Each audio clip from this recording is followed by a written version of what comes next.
کہ کسی کا بستر گرم کر لینا اس کو محبت کہتے ہیں، اس کو عشق کہتے ہیں۔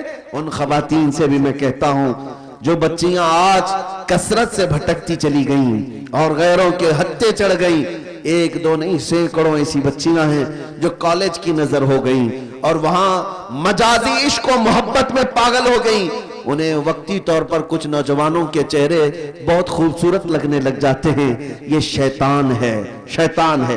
حدیث پاک میں ہے النظرۃ سہم من سہام الشیطان، یہ آنکھوں کا جو ایک بار ملاپ ہوتا ہے شیطان کے تیروں میں سے ایک تیر ہے۔ عورتوں کو چاہیے تھا کہ اپنی نگاہیں نیچی رکھتی، لیکن تم جن نوجوانوں کا ہاتھ پکڑ کر کے یہ سمجھتی ہو میری قوم چھوٹتی ہے تو چھوٹنے دو، ماں باپ کا منہ کالا ہوتا ہے تو کالا ہونے دو، میری قوم مجھے تانے مارتی ہے تو مارنے دو، مگر میں اپنی محبت کے پیچھے جاؤں گی، یہ ساری باتیں کہاں سے آ رہی ہے؟ یہ دنیا ہمیں فلموں میں دکھا رہی ہے، یہ سیریل میں دکھایا جا رہا ہے کہ محبت کا مطلب یہ ہے کہ سب سے لڑائی لڑ لو، ماں سے بھی لڑ لو، باپ سے بھی لڑ لو، سارے معاشرے سے لڑ لو، لیکن ایک بے حیائی کو تم کر جاؤ۔ یہ دنیا یہی تو آج دکھا رہی ہے، اور بچے ہمارے یہی سمجھتے ہیں کہ ہم کو بھی ایسا ہی کرنا ہے، اس کو یہ سمجھتے ہیں ایک جنگ ہے، محبت کی جنگ لڑ رہے ہیں۔ نادانو، یہ محبت کی جنگ نہیں ہے، یہ بے حیائی اور ننگا پن ہے۔ تمہیں اتنی بھی خبر نہیں جس ماں نے اپنے خون جیسے دودھ کو تمہارے حلق میں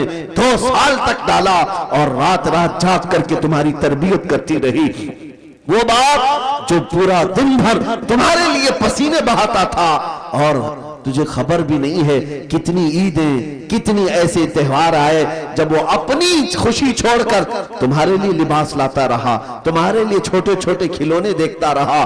اس باپ کی بھی تمہیں ذرا برابر خبر نہیں، اس ماں کی بھی نہیں۔ ایک لڑکی کو میں نے دیکھا، اس کا باپ ہارٹ اٹیک کا مریض تھا، ہارٹ اٹیک آ بھی گیا، جب وہ بچی کسی اور کا دامن پکڑ کر بھاگ رہی اور پولیس میں آ کر کہتی ہے نہیں مجھے کرنا ہے تو اسی سے کرنا ہے، میرا باپ ڈھونگ کر رہا ہے، میرا باپ ڈھونگ کر رہا ہے۔ ایک اور لڑکی وہ کہتی ہے میں نے سمجھایا کہ بیٹا اپنے باپ کی تو سن لے، تیرا باپ تو اکلوتی ہے، وہ مر جائے گا۔ وہ لڑکی کہتی ہے مر جا رہا ہے تو مرنے تو، ان کی زندگی ویسی بھی ختم ہونے والی، مجھے اپنی جوانی جینے دیجیے آپ۔ اللہ کی پناہ، میں وہاں سے ہٹ گیا۔ ایک اور خاتون ہے، وہ کہتی ہے میں نے پوچھا کیا ایسا نظر آ گیا تجھے؟ سال 18 گزر رہے ہیں ابھی تیرے عمر کے، اتنی جلدی کیا اچھا لگ گیا؟ کہتا ہے کہتی ہے مجھے اس نے 5000 کا جوڑا دلایا، میرے باپ نے کبھی دلایا نہیں تھا۔ تجھے پتا نہیں پوری زندگی اس نے خون سینچ سینچ کر کے تجھے جوان کیا۔ آج تیری پیشانی پر تیرے باپ کی کتنی امیدیں رکھتی ہیں پتا ہے؟ مجھے ان نوجوان لڑکیوں پر ترس آتا ہے، تم سارے لوگوں کو ٹھکرا کر کے جاتی ہو، لیکن کیا تم یہ سمجھتی ہو کہ اللہ تعالیٰ کی مدد تمہارے ساتھ آئے گی؟ اللہ اس کے رسول تم سے راضی ہوں گے؟ میرے آقا صلی اللہ تعالیٰ علیہ وسلم نے ماں باپ کی طرف دکھا کر کے کہا اے مسلمانوں یہی تمہاری جنت بھی ہے، یہی تمہاری دوزخ بھی ہے، ان کو راضی کرو تو جنت، ان سے غداری کرو گے تو دوزخ ہے۔ کتنے ماں اور باپ بلکتے رہ جاتے ہیں اپنی بیٹیوں کے نام پر۔ دلی کے ایک صاحب ہیں، انہوں نے مجھے ایک لسٹ بھیجی تھی، کئی وہ لڑکیاں ہیں جو ان غیر مسلموں کے ہتھے چڑھ گئی محبت میں آ کر۔ ہوا کیا جانتے ہیں؟ ایک دو نہیں، میرے پاس ان کا ڈیٹا موجود ہے۔ یہ گئی اپنے گھروں سے بغاوت کر کے، لیکن اس ظالم نوجوان نے چند رات اس کے ساتھ گزار کر اسے باہر کی طاقتوں کے حوالے کر دیا، بیچ دیا۔ وہ آج دبئی میں ہے، جسم فروشی کر رہی ہے، جسم فروشی کر رہے، وہ چھوٹ بھی نہیں سکتی۔ ان لڑکیوں نے جو اپنے احوال بھیجے ہیں، خون کے آنسو نکلتے ہیں۔ وہ رو رہی ہیں اور کہتی ہے اب ہمارے پاس کوئی ٹھکانہ ہی نہیں، اس نے بھی ہمیں ٹھکرا دیا اور ہم تو اپنے ماں باپ کو ویسے ہی چھوڑ کر کے آئے تھے، جائیں تو کہاں جائیں۔ ایک دو گھر والوں کو ہمارے کچھ نوجوانوں نے سمجھایا بجھایا تھا کہ بیٹی ہے تمہاری، لے لو اس کو، اس ظالم نے چھوڑ دیا۔ لیکن میرے عزیزو، ان بچیوں کو آخر کون سمجھائے؟ انہیں ایسا لگتا ہے کہ بس ساری زندگی یہ رات کی لذت ہے۔ جانور مت بنو، پوری زندگی اس ہوس کے لیے، شہوت کے لیے نہ جیو، ستاروں سے آگے جہاں اور بھی ہے۔ تمہیں کیا خبر ہے کہ کسی کا بستر گرم کر لینا اس کو محبت کہتے ہیں، اس کو عشق کہتے ہیں؟ یہ بے حیائی کو کس نے عشق کا نام دے دیا؟ اس اخلاق سوز حرکت کو کس نے محبت کا نام دے دیا؟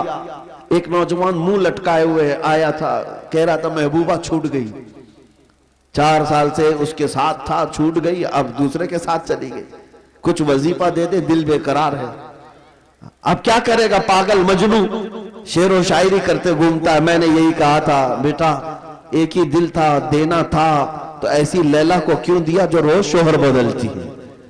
دینا تھا اس دل کو تو دربار مصطفیٰ میں دیا ہوتا، اس نبی پاک کے قدموں میں رکھا ہوتا۔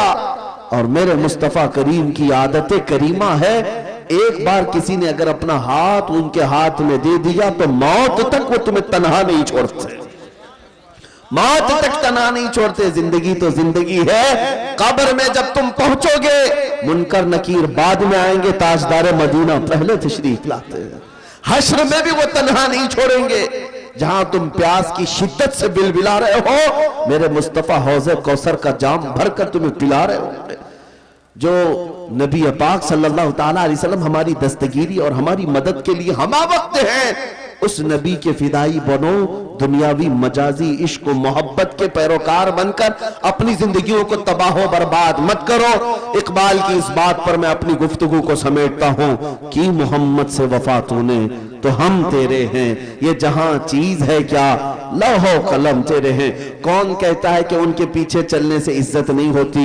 میرے عزیزو، مجھ جیسے ایک حقیر آدمی کو دیکھو، آج جو دنیا ہمارے اوپر ٹوٹ پڑتی ہے، یا آپ ہمیں چھونے کے لیے دیکھنے کے لیے آتے ہیں تو اس لیے نہیں آتے کہ ہم کوئی بڑے زمیندار ہیں یا کوئی نیتا جی ہیں یا کوئی بڑی پارٹی کے کاریہ کرتا ہے، نہیں، سب کو پتا ہے صرف اور صرف یہ عزت اسی لیے ہے کہ یہ نبی پاک کی غلامی میں جی رہا ہے۔ یہ ناز یہ انداز ہمارے نہیں ہوتے، جھولی میں اگر ٹکڑے تمہارے نہیں ہوتے، جب تک کہ مدینے سے اشارے نہیں ہوتے روشن میری قسمت کے ستارے نہیں ہوتے۔ اے نوجوانوں، تم سب کے لیے میرا پیغام ایک ہی ہے، بک جائیے بے دام ہی بازار نبی میں، بے دام ہی بک جائیے بازار نبی میں، اس شان کے سودے میں خسارے نہیں ہوتے۔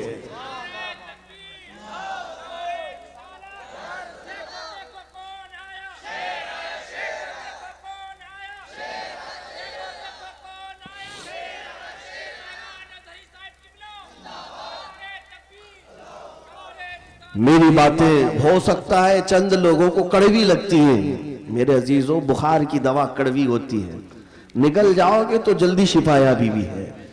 ہاں، میری باتوں کا برا نہ مانو، لیکن اگر میں نے کہیں آپ کے اوپر سخت جملے رکھے ہیں تو صرف اور صرف اس لیے کہ یہ میرا درد ہے۔ تم میرے مصطفیٰ کے غلام ہو، اگر میں تمہیں نہ بولوں تو کس کو بولوں؟ اگر تمہارے اندر اخلاق برے آتے ہیں تو تکلیف صرف ہمیں نہیں رسول اللہ کو ہوتی ہے۔ کب تک میرے نبی پاک کو تکلیف پہنچاؤ گے؟ اللہ کے نبی تو یہ فرماتے ہیں کہ اگر تمہارے تلووں میں کانٹا بھی چبھے تو اس کا درد مجھے ہوتا ہے، میرے آقا فرماتے ہیں۔ اور جب تم کسی شراب کے اڈے پر بیٹھے ہو، جب تمہارے ہاتھوں میں تاش کے پتے آئے، جب تمہاری زبان نشا کر رہی ہو، تو میرے مصطفیٰ تمہیں دیکھ کر کیا محسوس کر رہے ہوں گے؟ میرے آقا صلی اللہ تعالیٰ علیہ وسلم جب تمہاری طرف نظر فرمائیں گے تو ان پر کیا گزرے گی؟ کم سے کم میرے نبی کا خیال کرو۔ حضور پاک کے لیے میں اتنی باتیں کر رہا ہوں، باقی میرا کیا رشتہ ہے آپ سے؟ میں کون ہوتا ہوں تمہیں ڈانٹنے والا؟ میں کون ہوتا ہوں تمہارے درمیان چلانے والا؟ صرف اس لیے کہ میرے آقا صلی اللہ تعالیٰ علیہ وسلم کو ہم راحت اور سکون کی خبریں تو پہنچا سکے۔ حضور نے فرمایا ہر جمعرات کو میری پوری امت کے اعمال فرشتے میرے پاس پیش کرتے ہیں، میں سب کے اعمال دیکھتا ہوں، ہفتہ بھر تم نے کیا کیا حضور سنتے ہیں، فرشتے ساری باتیں لے جا کر پہنچاتے ہیں ہر ہفتے۔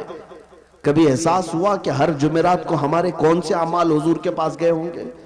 جب فرشتے یہ کہہ رہے ہوں گے کہ آقا آپ کا فلاں امتی دن رات لہو میں کھو رہا تھا، کھیل کود میں گزار رہا تھا، لڑکیوں کے بیچ عیاشیاں کر رہا تھا، تو حضور پاک پر کیا بیتتی ہوگی؟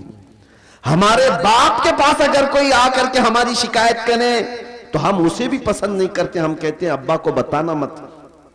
لیکن نبی پاک کو جب فرشتے بتا رہے ہوں گے تو حضور صلی اللہ تعالیٰ علیہ وسلم پر کیا گزرے گی؟ اس لیے میرے عزیزو یہ باتیں جو میں نے کی ہیں انشاءاللہ العزیز آج ہمارا جلسہ اسی پر کامیاب ہوگا.